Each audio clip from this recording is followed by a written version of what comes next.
Large-scale retailers, multiple shops. Here you go. One for you and one for me. Thank you so much for this. This is really refreshing. And you're welcome. Now, are you ready to listen to what I have to say about large-scale retailers? Yes, I can't wait to compare them to small-scale retailers. Good. Well, the contrast is really in the amount of money used to start the business. While small-scale traders use little money as capital, large-scale traders have to invest a lot of capital into their business. Noted. Now, to start us off, I want to tell you some features of such businesses. I already know that they buy goods in bulk from manufacturers and wholesalers. You do have a good memory. And just like me here, they have a permanent fixed premises for their business. So, there is nothing like large-scale retailers with shops or large-scale retailers without shops. Nothing at all.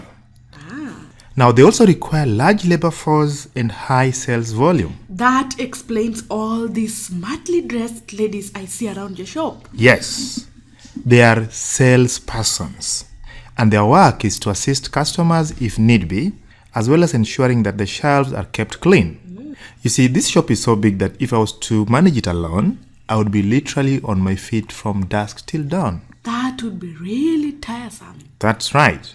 Now, what can you say about the location of such businesses? Well, judging by your shop and the rest that I saw on my way here, I can confidently say that they are located in urban centers. Nice. And why do you think is that so? Probably because the urban centers are highly populated. Bingo!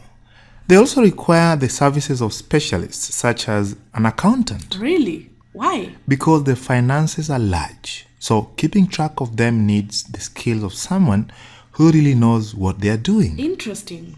And where is your accountant, Mr. Bet? Well, you see that guy seated at the back wearing spectacles? Yes. That's Jerry, my accountant. His table is full of books. Yes, balancing those books is what he knows how to do best. Anyway, let's not go out of the topic. Okay. You saw me selling a watch just a while ago. What can you say about it?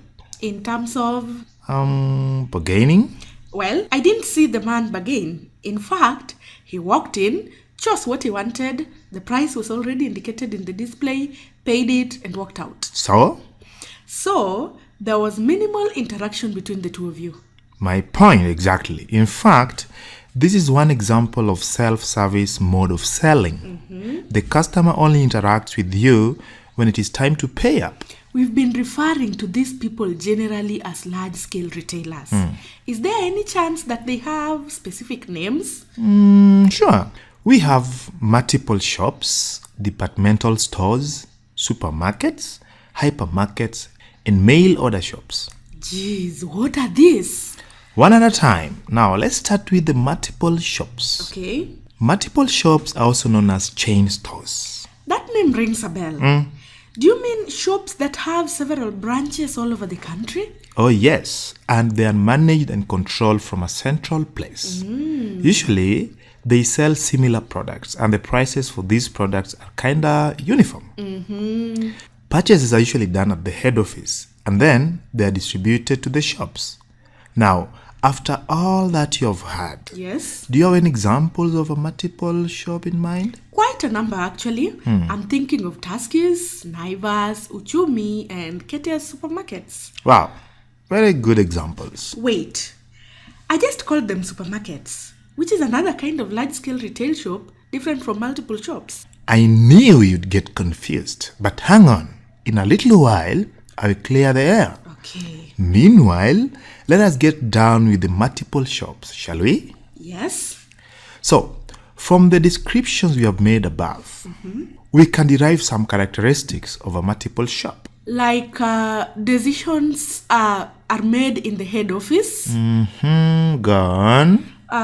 They charge the same prices for goods in all their branches. And why are you making them look like questions? Come on, girl. Be a little more confident. Okay. All the branches sell similar goods. That's right. They are managed from a central place. And now I think I'm done. Very good work. So to finish us off, The design and display of products in the shops are similar. How could I forget that one? You cannot know everything. You are the learner here, okay? So let's move to the advantages of such a shop. I can say it is economical to manage because all management is done from one central place. Yes, that's true.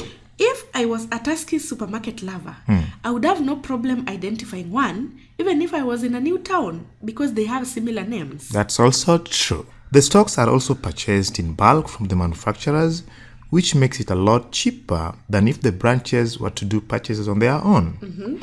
And the goods are sold on a cash basis, so there is nothing like suffering bad debts. I like that. Did you know that goods that are not bought in one branch of a multiple shop can be transferred to another branch where there is a demand for them? Really? So you are saying that if sweaters cannot be sold in a branch in Kisumu, they can be taken to a branch in Nyeri to be sold? Yes, that is what I'm saying. And advertising is done at the head office for all the branches. Again, it comes down to minimizing costs. Yes. They have a wider market as compared to other shops because they are spread all over the country. And finally, it is possible for customers to pay for goods in one branch and collect them in another branch. What? I didn't know that. Now you know. With all these advantages, I don't see how multiple shops can have disadvantages. It all goes back to the coin having two faces. For one, multiple shops are expensive to start and operate. And decisions take a long time to reach the branches since they are made at the head office. Makes sense. Again, if a branch is not making a profit, it reduces the overall profit of the whole business, which may turn into losses. Yes, that is true.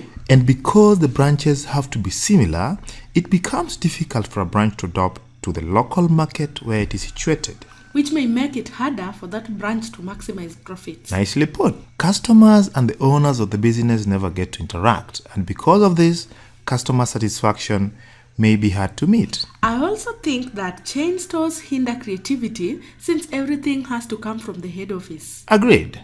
And because the products are usually identical, people will not buy what they already bought at another branch. No need to have two things that behave and work as one. And that is all about multiple shops. Now, to clear the air, our next discussion should be about supermarket so that your questions are fully answered. That would be great.